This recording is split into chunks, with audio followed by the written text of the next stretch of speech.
มันก็มีตำนานหนึ่งโยมมันก็เป็นเรื่องเล่าปะล่ำปะล่ามันก็เป็นเรื่องเล่าของคนอีสานบ้านเฮาคือกันเรื่องพญาแถนสร้างโลกพญาแถนนี่รู้สึกเบื่อแต่ละมือแต่ละเว้นก็เลยหูขี่ไข่เจ้าของนี่แหละมาสร้างสรรพสัตว์ทั้งหลายแล้วก็ปล่อยลงในโลกใบนี้สร้างไปสร้างมาขี่ไข่เหลืออยู่2 เม็ดจิตสร้างเป็นอย่างน้อว่าสนอก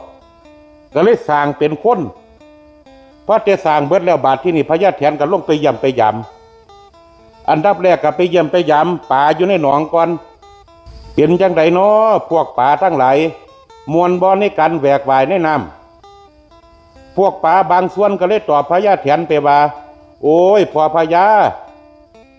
เป็นหยังพ่อพญาคือบ่สร้างตีนไอ้ผู้ขาได้ย่างเทิงบกได้เนี่ย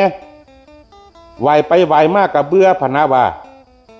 ท่านพญาแถนก็เลยตอบว่าบ่ได้โลกมันสีโกลาหลเพื่อนว่าหลังจากเยี่ยมยามป่าเบิดแล้วก็ไปเยี่ยมยามสัตว์ป่าบัดที่นี่พญาแถนก็เลยถามพวกสร้างม้างัวควาย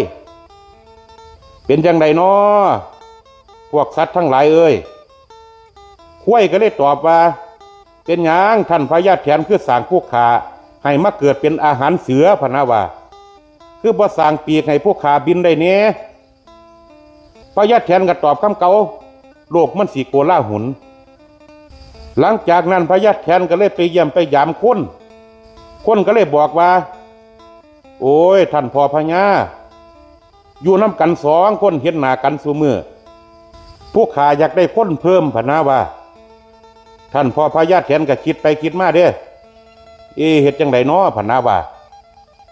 พญาแถนก็เลยเฮ็ดติ่งให้คนหนึ่งเป็นหู้ให้คนได้สืบพันธุ์กันคนจังเต็มโลกอาญาคือจังซุมื้อนี่ล่ะโยมบาดที่นี่พญาแถนเยี่ยมยามสรรพสัตว์ทั้งหลายแล้วก็สิบินหอขึ้นสวรรค์เด้บาดที่นี่หูของพญาแถนนี่ได้ไปยินเสียงแม่งวงห้องห้องเสียงมวลเสียงกลางวันพญาแถนก็สงสัยเด้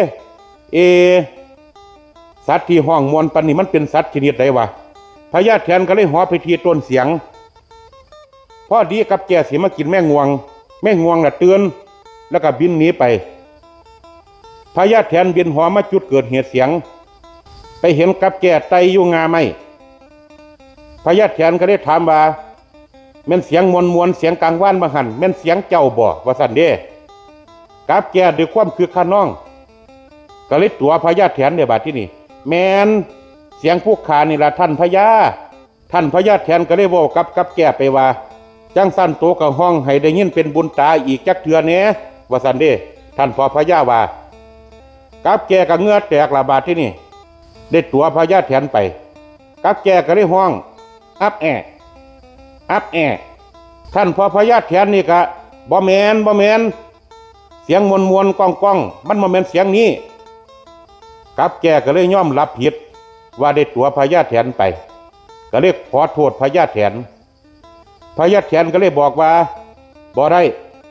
เจ้าบังอาจมาตัวหัวหน้าสวรรค์เจ้าต้องตายว่าซั่นเด้โอ้ยพวกข้าขอชีวิตท่านแน่ท่านพญาแถนก็เลยคิดเด้เนาะกับแก่มันหัวจะผิดข้างเดียวเอาจังซี่เฮาสิตีโต